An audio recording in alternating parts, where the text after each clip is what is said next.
हरे कृष्णा कृष्णा कृष्णा हरे हरे, हरे राम राम राम हरे हरे, हरे कृष्णा। आप सभी को आश्विन मास के शुक्ल पक्ष की पापांकुशा एकादशी की हार्दिक शुभकामनाएं।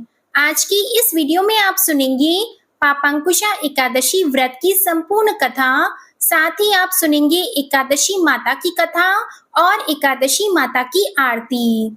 आश्विन मास के शुक्ल पक्ष की एकादशी को पापांकुशा एकादशी के नाम से जाना जाता है। कुछ स्थानों पर इसे पापांकुशा 11 भी कहते हैं। पापांकुशा एकादशी व्रत का पालन किए बिना किसी भी मनुष्य को उसके पापों से कभी मुक्ति नहीं मिलती और उनके बुरे पाप जीवन भर, यहाँ तक कि अगले पिछले जन्मों में भी उनका पीछा ही करते रहते हैं। इसलिए हर भक्त को चाहिए कि आश्विन मास के शुक्ल पक्ष में आने वाली एकादशी का उपवास अवश्य रखें।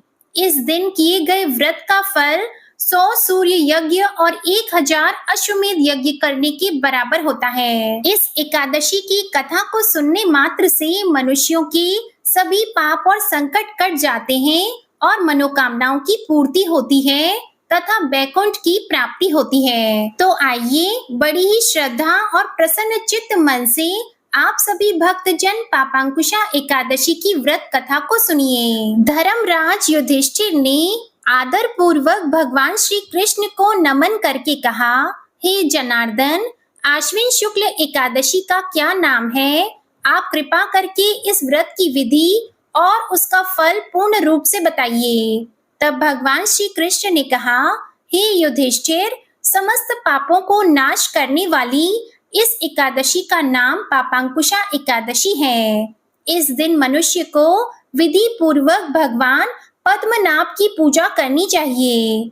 यह एकादशी मनुष्य को मनोवांछित फल देकर स्वर्ग की प्राप्ति कराने वाली है। मनुष्य को बहुत दिनों तक कठोर तपस्या करने से जो फल मिलता है वह भगवान गरुड़ ध्वज को नमस्कार करने से ही प्राप्त हो जाता है। जो मनुष्य अज्ञानवश अनेक पाप करते हैं परंतु नित्य श्री हरि को नमस्कार करते हैं, वे कभी भी नरक में नहीं जाते। भगवान श्री विष्णु के नाम के कीर्तन मात्र से संसार के सभी तीर्थों के पुण्य का फल मिल जाता है। जो मनुष्य भक्त वत्सल भगवान श्री विष्णु की शरण में जाते हैं उनको कभी भी यम यातना नहीं भोगनी पड़ती। जो मनुष्य वैष्णव होकर भगवान शिव की और शैव होकर भगवान श्री विष्णु की निंदा करते हैं वे अवश्य ही नरकवासी होते हैं। सहस्त्र वाजपेय और अश्वमेध यज्ञों से जो फल प्राप्त होता है वह एकादशी के व्रत के 16वें भाग के बराबर भी नहीं होता।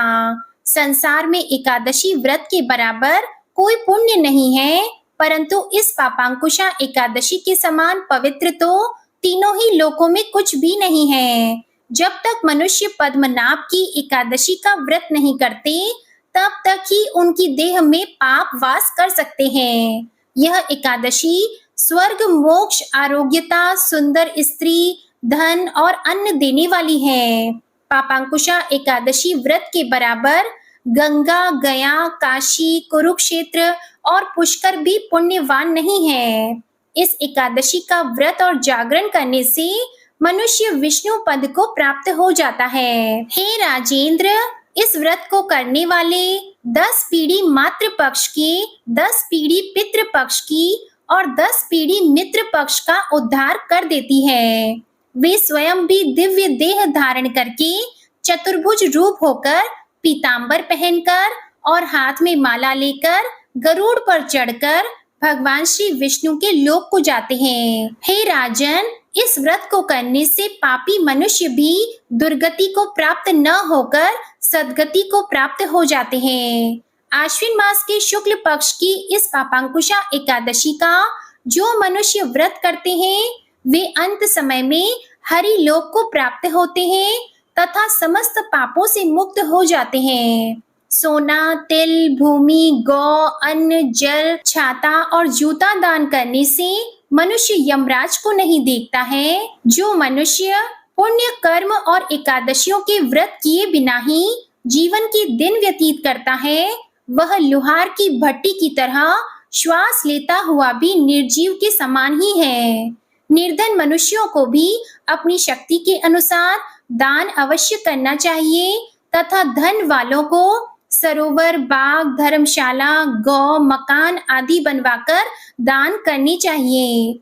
ऐसे मनुष्यों को यम का द्वार नहीं देखना पड़ता तथा संसार में दीर्घ आयु, धनाढ्य, कुलीन और रोग रहित रहते हैं। सारांश यह है कि धर्म से सद्गति और अधर्म से दुर्गति प्राप्त होती है, इसमें कोई भी संदेह नहीं है। इसके बाद भगवान श्री कृष्ण ने युधिष्ठिर को पापांकुशा एकादशी की अन्य व्रत कथा सुनाई, जो इस प्रकार है। विंध्य पर्वत पर क्रोधन नाम का एक बहेलिया रहता था। वो बेहद ही हिंसक, कठोर, अधर्मी, पाप कर्मों में लिप्त रहने वाला व्यक्ति था। समय बीतने के साथ ही उसके जीवन का अंतिम क्षण आने वाला था। उसकी मृत्यु से एक दिन पहले यमदूतों ने उसे संदेश दिया कि कल तुम्हारे जीवन का अंतिम दिन है, कल हम तुम्हारे प्राण लेने आएंगे। इस बात को जानकर बहेलिया बहुत ही दुखी और भयभीत हो गया। वह परेशान होकर अंगिरा ऋषि के आश्रम में पहुंच गया। वह अंगिरा ऋषि को दंडवत प्रणाम किया और अपने साथ हुई पूरी घटना उन्हें बताई। उसने कहा कि उसने पूरे जीवन पाप कर्म किए हैं, इनसे वह मुक्त होना चाहता है। इसलिए आपसे अनुरोध है कि आप ऐसा कोई उपाय बताएं जिसे करने से उसे मोक्ष मिल जाए और वह पापों से मुक्त हो जाए। तब अंगिरा ऋषि ने उसे पापांकुशा एकादशी व्रत को विधि पूर्वक करने को कहा। तब उस बहेलिये ने पापांकुशा एकादशी व्रत को विधि विधान से किया, जैसा ऋषि ने उसे बताया था। इस व्रत के पुण्य प्रभाव से उसके जीवन भर के सभी पाप नष्ट हो गए। जीवन के अंतिम क्षणों में उसे श्री हरि की कृपा से मोक्ष की भी प्राप्ति हो गई। भगवान श्री कृष्ण ने युधिष्ठिर से कहा कि जो भी व्यक्ति पापांकुशा एकादशी का व्रत करता है, उसे सुयोग्य जीवन साथी मिलता है। धन और धान्य की कोई कमी नहीं रहती। वह स्वयं का उद्धार तो करता ही है, उसकी कई पीढ़ियां भी तर जाती है। अतः इस दिन सोना, तिल, अन्न, जल, छाता आदि का दान करना अति उत्तम होता है। प्रेम से बोलिए भगवान श्री लक्ष्मी नारायण जी की जय। माता तुलसी और शालिग्राम जी की जय। अब सुनिए एकादशी माता की कथा। एक बार एक राज्य में एक राजा रहा करता था। राजा बहुत ही बुद्धिमान और बलशाली था। राजा सदा ही अपनी प्रजा का बहुत अच्छे से ध्यान रखता था। प्रजा भी राजा को बहुत पसंद करती थी। राजा की 2 बेटियां थी। राजा अपनी दोनों बेटियों से बहुत प्रेम करता था। राजा की छोटी बेटी देखने में बहुत सुंदर और आकर्षित थी और राजा की बड़ी बेटी छोटी बेटी के मुकाबले थोड़ी कम सुंदर थी। राजा की छोटी बेटी माता की पूजा किया करती थी और सभी लोग राजा की छोटी बेटी से बहुत प्रेम करते थे और बहुत प्रशंसा किया करते थे। राजा भी अपनी छोटी बेटी को बड़ी बेटी से अधिक प्रेम करता था, जिसके कारण राजा की बड़ी बेटी को अपनी छोटी बहन से बहुत नफरत होने लगी थी। राजा की दोनों बेटियां जब बड़ी हो गई, तब एक पड़ोस के राज्य में रहने वाले राजकुमार राजा की बड़ी बेटी के लिए रिश्ता लेकर आया। लेकिन जैसे ही उस राजकुमार की नजरें राजा की छोटी बेटी पर पड़ी, तो वह राजकुमार राजा की छोटी बेटी पर आकर्षित हो गया और छोटी बेटी से पहली नजर में प्रेम करने लगा। उस राजकुमार ने राजा की बड़ी बेटी के साथ विवाह करने से मना कर दिया और उसने राजा से कहा कि मैं आपकी छोटी बेटी से विवाह करना चाहता हूँ। ये सब देखकर राजा की बड़ी बेटी अपनी छोटी बहन से बहुत क्रोधित हो गई और राजा की बड़ी बेटी ने अपनी छोटी बहन को अपना सबसे बड़ा दुश्मन मान लिया। राजा की बड़ी बेटी ने अपनी छोटी बहन से बदला लेने का निर्णय किया। राजा की बड़ी बेटी ने अपनी छोटी बहन को जान से मारने का उपाय सोचा। राजा की बड़ी बेटी ने अपनी छोटी बहन को मारने के लिए सबसे पहले एक लड्डू में जहर मिलाकर अपनी छोटी बहन को दे दिया और उसको लड्डू खाने के लिए कहा। लेकिन लड्डू खाने के बाद भी छोटी बहन को कुछ भी नहीं हुआ। बड़ी बहन ये देखकर बहुत आश्चर्यचकित हो गई, लेकिन बड़ी बहन ने हार नहीं मानी। जब उसकी छोटी बहन रात में कमरे में सो रही थी, तब उसने एक मटके में सांप रखकर उसके कमरे में छोड़ दिया, लेकिन सांप भी छोटी बहन का कुछ नहीं कर पाया। जिसके बाद बड़ी बहन ने अपनी छोटी बहन से कहा कि चलो हम लोग कुएं में से पानी भर कर लाते हैं, जिसके लिए वह अपनी छोटी बहन को पानी भरने के बहाने कुएं के पास ले गई और उसने अपनी छोटी बहन को कुएं में धक्का दे दिया। लेकिन छोटी बहन को तब भी कुछ नहीं हुआ, क्योंकि हर बार ग्यारस माता उसकी रक्षा कर रही थी और उधर बड़ी बहन अपने सारे प्रयास के बाद भी असफल हो रही थी, जिससे वह बहुत क्रोधित हो गई और फिर उसने अपनी छोटी बहन के पास जाकर उससे प्रश्न किया कि मेरी छोटी बहन, क्या तुमको पता है कि भगवान ने सबको मृत्यु एक निश्चित समय पर लिखी हुई है और कैसे तुम्हारी या मेरी मृत्यु होगी, क्या ये तुम जानती हो? तब छोटी बहन ने अपनी बड़ी बहन को बताया कि हाँ दीदी, मैं तो जानती हूँ मेरी मृत्यु कैसे होगी। छोटी बहन से ये सब बातें सुनकर बड़ी बहन मन ही मन बहुत प्रसन्न होने लगी और उसने अपनी छोटी बहन से कहा कि तो तुम मुझे अपनी मृत्यु का राज बताओ। तब छोटी बहन ने अपनी बड़ी बहन से कहा कि मेरी मृत्यु तो एक तोते में है, जो तोते के गले में एक हार है, उससे मेरी मृत्यु होगी। जब तक कोई भी व्यक्ति तोते को मारकर उस हार को अपने गले में पहनेगा तो मैं मूर्छित हो जाऊंगी, और जैसे ही उस हार को अपने गले से उतारेगा तो मैं वापस से जीवित हो जाऊंगी। अपनी छोटी बहन की मृत्यु का राज जानकर बड़ी बहन बहुत खुश हुई और उसने अपनी छोटी बहन को मारने के लिए उसके पालतू तोते को ढूंढना शुरू कर दिया। और छोटी बहन को इस बात का आभास हो गया था कि कोई उसकी जान लेना चाहता है, जिसके लिए वह अपने पिताजी के पास गई और उसने अपने पिताजी से कहा कि पिताजी, मेरी मृत्यु के बाद आप मुझे मत जलाइएगा, बल्कि आप मुझे अपनी पुरानी वाली हवेली में एक पलंग में लिटाकर छोड़ दीजिएगा। अपनी छोटी लड़की की ये बातें सुनकर राजा बहुत आश्चर्यचकित हो गया। राजा ने अपनी छोटी बेटी से पूछा कि बेटी, तुम ये क्या कह रही हो? तब राजा की छोटी बेटी ने बताया कि पिताजी, समय किसी के लिए नहीं रुकता है, क्या कब किसको हो जाए इसका किसी को कुछ नहीं पता। फिर राजा ने अपनी छोटी बेटी से कहा कि तुम ऐसी बातें क्यों करती हो? 2-3 दिन के बाद तो तुम्हारा विवाह है। लेकिन छोटी बेटी ने अपने पिताजी को ऐसा करने पर मजबूर कर दिया और उनसे वचन ले लिया। राजा ने भी अपनी छोटी बेटी की बात स्वीकार कर ली और 2-3 दिनों के बाद जब शादी का समय आया, तब राजकुमार बारात लेकर राजा के घर आया और राजकुमार और राजा की छोटी बेटी का विवाह शुरू हो गया। जैसे ही राजा की छोटी बेटी राजकुमार के साथ फेरे लेना शुरू हुई, तो उसकी बड़ी बहन अपनी छोटी बहन के कमरे में जाकर उसके तोते को पकड़ लेती है और उसको जान से मार देती है। तोते के गले में जो हार था उसको अपने गले में धारण कर लेती है, और जैसे ही बड़ी बहन उस हार को अपने गले में धारण करती है तो उधर छोटी बहन 3.5 ही फेरे ले पाती है और वहीं पर बेहोश होकर गिर जाती है। जिसके बाद राजा ने बड़े बड़े दर्द हकीमों को बुलाया और अपनी छोटी बेटी का इलाज करने के लिए कहा। राजा की बात सुनकर जब वैद्य ने छोटी बेटी को देखा तो राजा को बताया कि आपकी छोटी बेटी ना तो जीवित है और ना मरी हुई है, ऐसा मैं पहली बार देख रहा हूँ। राजा ने वैद्य और हकीम को ये बात बाहर बताने से मना कर दिया और उनको कहा कि अगर तुमने ये बात किसी को बाहर बताई तो हम तुमको फांसी दे देंगे। राजा ने अपनी छोटी बेटी को पुराने महल में जाकर एक पलंग में लेटा दिया और वहां पर कुछ सैनिकों को तैनात कर दिया। इसके बाद राजा वापस अपने महल पर आ गया। राजा की बड़ी बेटी अपने पिताजी के पास आई और कहने लगी कि पिताजी, अगर ये शादी संपन्न नहीं हुई तो आपकी इज्जत का क्या होगा? आप कहें तो मैं आपकी इज्जत बचाने के लिए राजकुमार से शादी करने के लिए तैयार हूँ। जिसके बाद राजा ने अपनी बड़ी बेटी की बात मान ली और राजा ने बड़ी बेटी को छोटी बेटी के कपड़े पहनाकर मंडप में भेज दिया।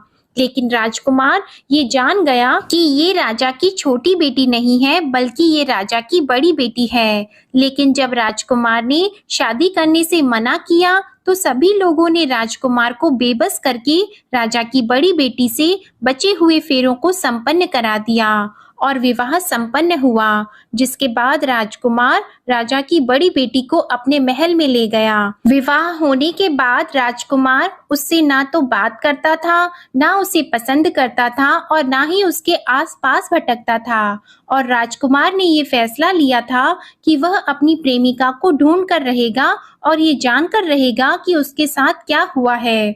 एक दिन राजकुमार अपने घोड़े पर सवार होकर राजा के पुराने महल के पास पहुंचा, जहां पर उसने कुछ सैनिकों को देखा। महल के पास पहुंचकर राजकुमार ने जब महल को ध्यान से देखा तो वह समझ गया कि ये तो हमारे ससुर जी का महल है। तब राजकुमार ने सैनिकों से पूछा कि तुम लोग यहाँ क्या कर रहे हो और इस महल के अंदर उस पलंग में कौन लेटा है। जिसके बाद सैनिकों ने बताया कि यहाँ पर राजा की छोटी बेटी लेटी है। ये सुनकर राजकुमार बहुत प्रसन्न हो गया और वह तुरंत अपनी प्रेमिका के पास पहुंच गया और उसकी सेवा करने लगा। जैसे ही रात हुई तो राजा की छोटी बेटी उठकर खड़ी हो गई। राजकुमार ये देखकर बहुत खुश हो गया और उसने अपनी प्रेमिका से पूछा कि तुम यहाँ क्या कर रही हो, तुम मेरे साथ मेरे घर चलो। राजा की छोटी बेटी ने राजकुमार को सारी बातें बता दी कि मेरी जान एक तोते में बसती थी और मैंने ये बात सिर्फ अपनी बड़ी बहन को बताई थी और मुझे पता है कि उसने ही मुझे मारने का प्रयास किया है। उसके पास एक हार है जिसको वह सुबह पहन लेती है और रात को उतार देती है। जब तक वो हार को पहन कर रखती है तब तक मैं मूर्छित रहती हूँ और जैसे ही वो हार को उतार देती है तो मैं जीवित हो जाती हूँ और जब तक मेरी बड़ी बहन के पास वो हार रहेगा तब तक मैं ऐसे ही जीवित और मूर्छित होती रहूंगी। अगर मेरी बड़ी बहन के पास जो हार है वो मेरे हाथ लग जाए तो मैं हमेशा के लिए जीवित हो जाऊंगी। राजकुमार ये सब बातें सुनकर राजा की छोटी बेटी के पास रहने का निर्णय ले लेता है और उसने अपने बचे हुए सारे फेरे उस पलंग में लेटी हुई राजकुमार की छोटी बेटी के साथ ले लिए और अपना विवाह पूर्ण कर लिया और वहीं पर वो रहने लगा। देखते ही देखते कुछ समय में राजा की छोटी बेटी और राजकुमार की पत्नी गर्भवती हो गई। एक दिन राजकुमार को किसी काम से बाहर जाना पड़ा। तब छोटी बहन के पेट में बहुत तेज से दर्द होने लगा, जिसके बाद उसने माता का आह्वान किया। जिसके बाद वहां माता प्रकट हुई और उन्होंने अपने भक्तों के दर्द को दूर किया और एक पुत्र की प्राप्ति करवाई। और वहीं पर अचानक से राजकुमार भी आ गया। राजकुमार ने ग्यारस माता को देखा तो वह आश्चर्यचकित हो गया और उसने तुरंत ग्यारस माता को प्रणाम किया और ग्यारस माता ने राजकुमार से कहा, जब तुम्हारा पुत्र 5 वर्ष का हो जाए तो तुम आकर अपनी पत्नी का हार इसके गले में डाल देना। और देखते ही देखते राजकुमार और राजा की छोटी बेटी का पुत्र 5 वर्ष का हो जाता है। तो राजकुमार अपने बेटे से कहता है कि बेटा, मैं कुछ काम से बाहर जा रहा हूँ, तुम अपनी माता का ध्यान रखना, और वहां से चला जाता है। राजा को बाहर निकलता देखकर बड़ी बहन के सैनिक देख लेते हैं और बड़ी बहन को जाकर सारी बातें बता देते हैं। जिसके बाद बड़ी बहन अपनी छोटी बहन के पुत्र को वहां से उठवा लेती है और उसको मरवा देती है। छोटी बेटी के पुत्र के 2 टुकड़े करवा देती है। पहला टुकड़ा चक्के के पास छुपा देती है और दूसरा टुकड़ा अपने पलंग के नीचे रख लेती है। अब ग्यारस माता भिखारी का रूप लेकर आती है और एक भिखारी का रूप रखकर बड़ी बहन के पास चली जाती है। जिसके बाद वहां पर भिक्षा मांगने लगती है। तो बड़ी बहन अपने नौकरों से कहती है कि जाकर भिक्षा दे दो। लेकिन जैसे ही नौकर ग्यारस माता को भिक्षा देने के लिए आते हैं तो माता उन्हें मना कर देती है और कहती है कि मैं तुम्हारी महारानी से ही भिक्षा लूंगी। जिसके बाद बड़ी बहन स्वयं ही भिक्षा देने के लिए माता के पास आती है। तब माता एक बिल्ली का रूप लेकर उसके कमरे में चली जाती है और वहां पर छोटी बेटी के पुत्र के 2 टुकड़े को आपस में जोड़ देती है और उसे जीवित कर देती है। फिर उसे वहां से ले जाती है। राजकुमार अपने बेटे को लेकर अपनी पत्नी के पास जाता है और उसे कहता है कि तुम इसका ध्यान रखना। अगर तुम इस बच्चे का अच्छे से ध्यान रखोगी तो मैं तुमसे बात करूंगा। एक दिन राजकुमार अपने बच्चे से कहता है कि तुम मम्मी से उनके गले का हार मांग लो। तो अपने पिता की बात मानकर राजकुमार का लड़का अपनी मम्मी के पास जाता है और कहता है कि मम्मी, मुझे तुम्हारा हार चाहिए।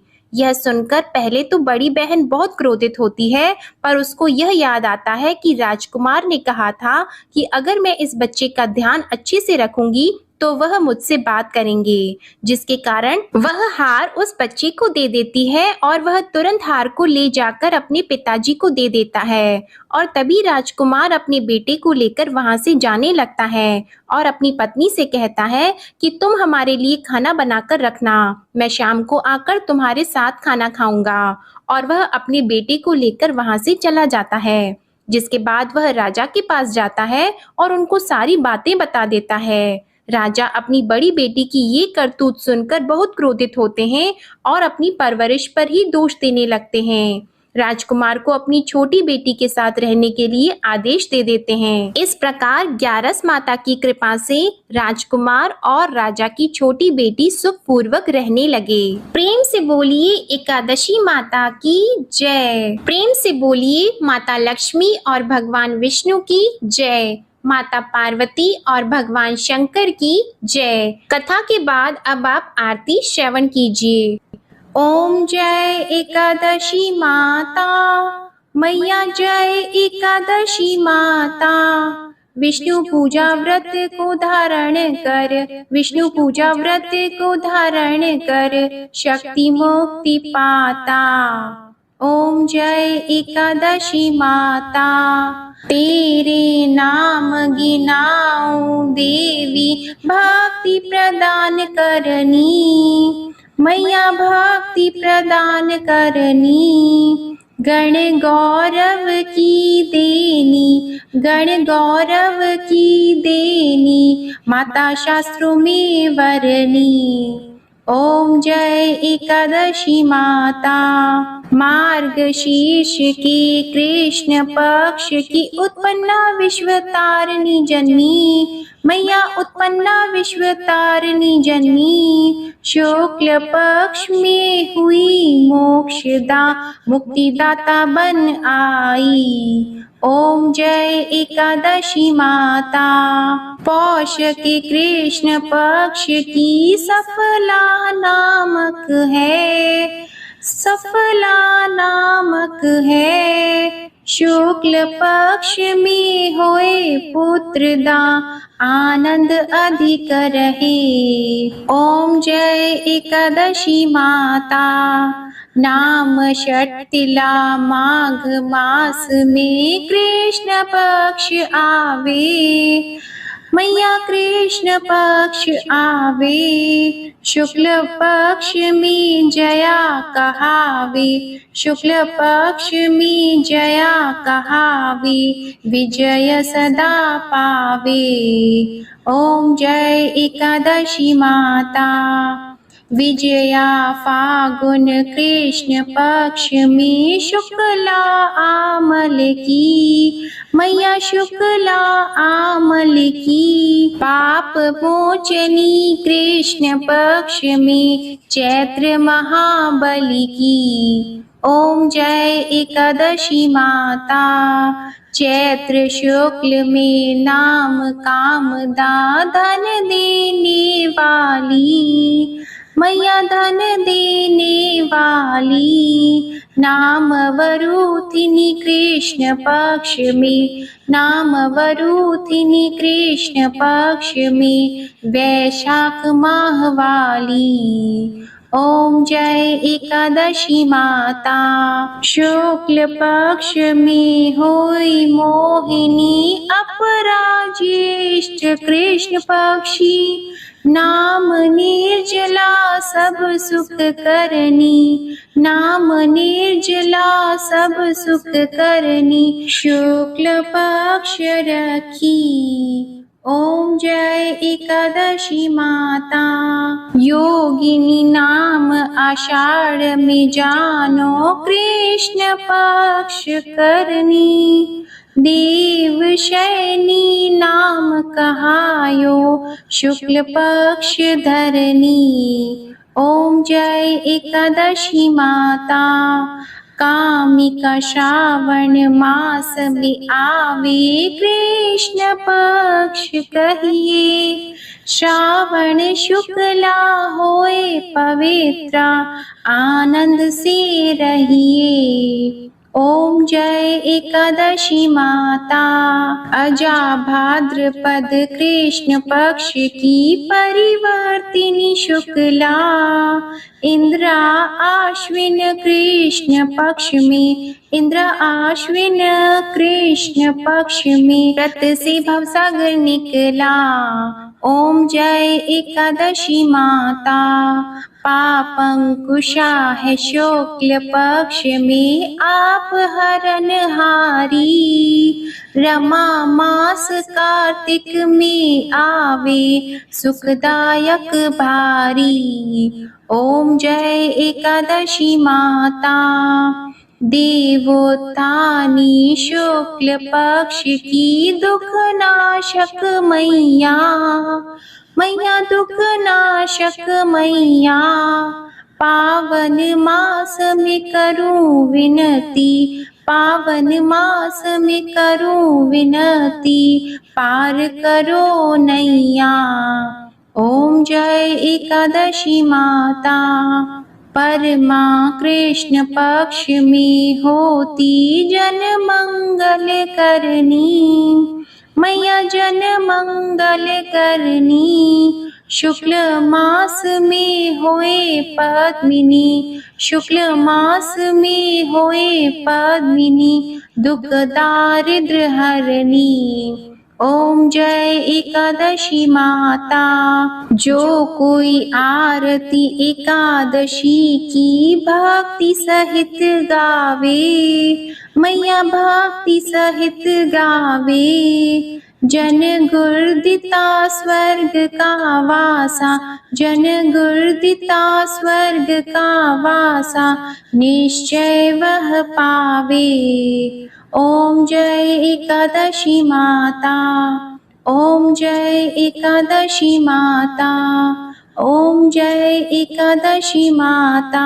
प्रेम से बोलिए एकादशी माता की जय। प्रेम से बोलिए लक्ष्मी नारायण भगवान जी की जय। आशा करती हूँ आप सभी का पापांकुशा एकादशी का व्रत सफल हो और भगवान श्री विष्णु जी और माता लक्ष्मी जी की कृपा आप और आपके पूरे परिवार पर सदा बनी रहे। आज की कथा पसंद आई हो तो वीडियो को लाइक कीजिएगा, शेयर कीजिएगा, कमेंट में श्री लक्ष्मी नारायण जी की जय लिखिएगा और चैनल को भी सब्सक्राइब कीजिएगा।